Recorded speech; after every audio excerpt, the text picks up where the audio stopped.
Hello students, आपके सामने ये एक क्वेश्चन है और ये क्वेश्चन कहाँ से लिया है। चैप्टर है द कोन, बुक है सॉलिड ज्योमेट्री और क्लास है बीएससी। अब क्या कहा है कि ये जो प्लेन है इस कोन को कट करता है। अगर इस प्लेन को कट कर रहा है इन टू परपेंडिकुलर लाइंस तो हमें सी की वैल्यू निकालनी है। तो ये चीज़ आप ध्यान रखना कि आपके पास ये जो कोन दिख रहा है यहाँ पर, ये कोन की इक्वेशन है, इसमें कोई कांस्टेंट टर्म नहीं है। इसका मतलब है इस कोन का जो वर्टेक्स है ये कहाँ पर होगा, ओरिजिन पे होगा। इस कोन को इस प्लेन ने कट किया है, इस प्लेन में भी कांस्टेंट टर्म नहीं है। इसका मतलब है कि ये जो प्लेन है वो भी इसी जगह से पास कर रहा है। और जब ये वाला प्लेन इस कोन को कट करेगा इस जगह से पास होते हुए, तो आपको जो इस कोन का हिस्सा मिलेगा वो हिस्सा कुछ यूं होगा, ये ठीक है, कुछ इस टाइप का कोन का हिस्सा आपको देखने को मिलेगा।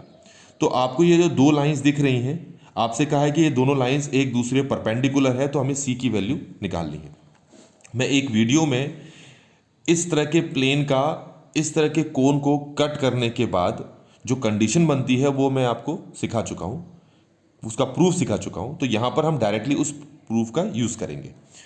तो ये ध्यान में रखना है कि अगर आपके पास कोई प्लेन इस फॉर्म में है LX plus MY plus NZ equal to 0 और वो किसी प्लेन को कट कर रहा है जिस प्लेन की इक्वेशन है FYZ plus GZX plus HXY equal to 0, जब ये प्लेन इस कोन को कट करे इन टू परपेंडिकुलर लाइंस, तो ऐसे केस में जो कंडीशन होती है वो होती है F/L G/M H/N equal to 0। ये याद रखना है आपने।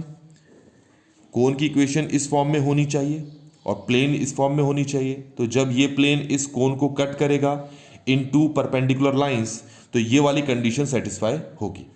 अब अगर इस वाले क्वेश्चन पे आप इस वाली कंडीशन को लगाओगे तो F की जगह 1 रखना पड़ेगा, G की जगह भी 1 और H की जगह 1, L M N की जगह रिस्पेक्टिवली 2 -1 और C रखना पड़ेगा।